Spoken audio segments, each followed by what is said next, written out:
Hi, and welcome back to Ron Hasn't Seen.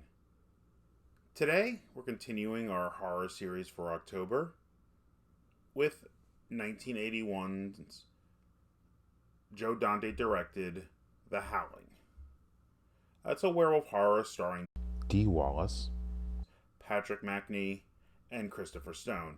It was written by John Sayles and Terence H. Winkless, based on the 1977 novel by Gary Brandner. Karen White, a TV news reporter who's been helping the police track down a serial killer who's come into contact with her named Eddie. She's following his instructions until she's attacked from behind by him in a porno booth while she's trying to entrap him with the police. The police show up and kill him before anything else happens. Now she has PTSD and really can't function. She freezes up on the air. So she has to go to her psychologist and her news contributing expert author, Dr. George Wagner's retreat called The Colony. There she encounters several odd residents, and on the first night hears what she thinks is a pack of coyotes outside the colony at night. After a cow corpse is found mutilated, Karen's husband Bill goes out with the residents to hunt the wolf, and he's bitten. The next night, he disappears to meet Marcia, one of the other residents who's been aggressively hitting on him. And they have sex by a bonfire, and they start turning into wolves during the sex. Meanwhile, two of Karen's co-reporters, Chris and Terry, have still been investigating Eddie, and they discovered his body is missing from the morgue, and after searching his apartment, they find a bunch of landscapes and werewolf drawings. They begin to suspect something supernatural here after consulting with a occult shopkeeper. Terry goes up to the colony to help Karen out after her fight with Bill, and she discovers that's where Eddie's sketches of landscapes came from. She's soon attacked by a wolf, whose arm she cuts off, and then she calls Chris to come get her when she's then killed by another werewolf. Chris goes and grabs some silver bullets and starts driving to the colony. While this is happening, Karen finds Terry's body, and is then confronted by a resurrected Eddie, who transforms into a wolf right in front of her. She throws acid in his face and runs away, but she's captured and brought to a barn where the entire colony residents are there, and they're all werewolves. Chris finally shows up, kills Eddie and a few of the other werewolves with silver bullets. They don't believe he has them, so they're all like, yeah, shoot me, whatever. They set fire to the barn, and he and Karen escape, but there's another ambush on the road, showing that a lot of the colony got out of the inferno, and Karen is bitten before they get back to the city, and then she transforms on the air to prove her story, and then Chris shoots her in the studio. Now, it's tough not to compare this film to American Werewolf in London. It's one of three major werewolf releases that year. There's also The Wolfen, I think it was called, and I have no idea what that was, but it was listed as another werewolf movie from that year, so I don't know what prompted it, but here we are. So this came out a few months before American Werewolf in London, and in fact, Rick Baker worked on the effects for both films' transformation scenes. And, The Howling was okay, but comparing it to American Werewolf in London, American Werewolf is a much better film. Not to knock Joe Dante. I love a lot of his work.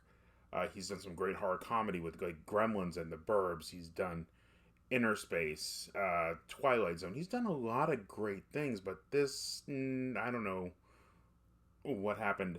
Maybe I didn't get the intended satirical nature that I've heard this film is supposed to have. To me, it just felt formulaic and predictable and, just by the book's horror. I think almost every twist we're supposed to encounter here was broadcast right from the start. The exception maybe being the very end with the on-air reveal and her being shot. And the main transformation scene, while it really has some great effects, didn't play as well as the American Werewolf one for a few reasons to me. First, we've seen the full werewolf, like, animatronic outfit, whatever it was, before this happens. And then the transformation is long and dragged out. And third, it's from the perspective of Karen, who's supposed to be horrified by this, and honestly, it's not the best acted scene. In American Werewolf in London, we're sympathizing with the character who's transforming. It's body horror. This is just supposed to be someone attacking, and with the length of the scene, just the way it lingers, and it just didn't work for me. I thought the scene just played too long and lost any kind of horror just from what we've seen before. If this had been the reveal of the werewolves, maybe it would have been good. But we had seen full body werewolves before this, and the scene just didn't work. And I think that's one of the key scenes of the movie, and that's why it fell apart for me a little bit. But the fact that it felt formulaic and predictable might be a function of it being 40 years old, and this might have been why I lost the satirical nature of it.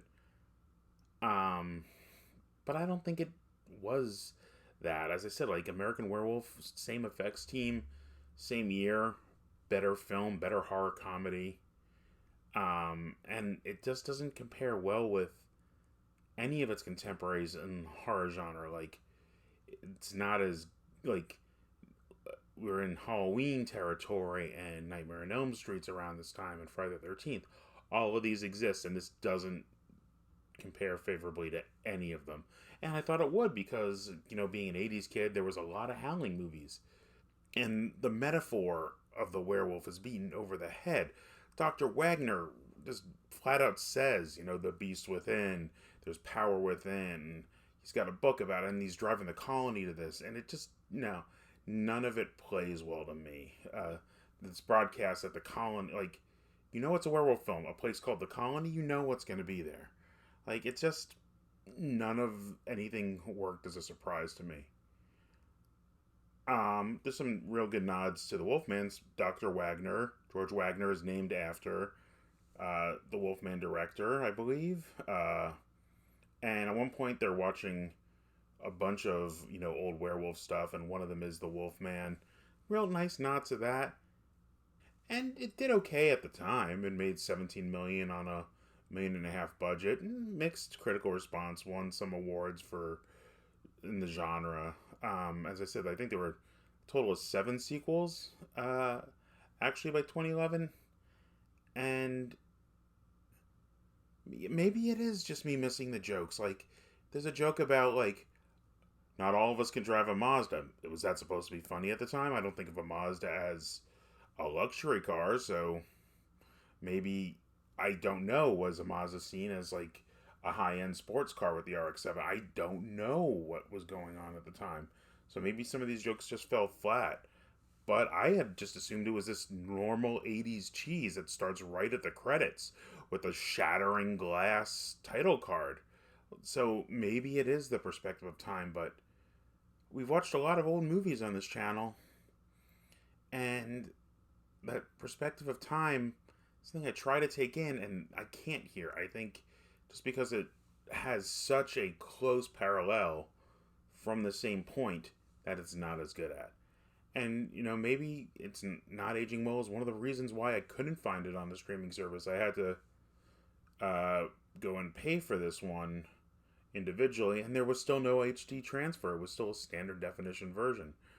Maybe this means there's no demand.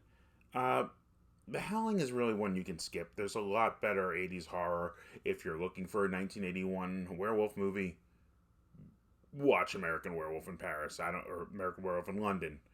Go watch the American Werewolf in Paris as a sequel. Like, this just doesn't live up to those.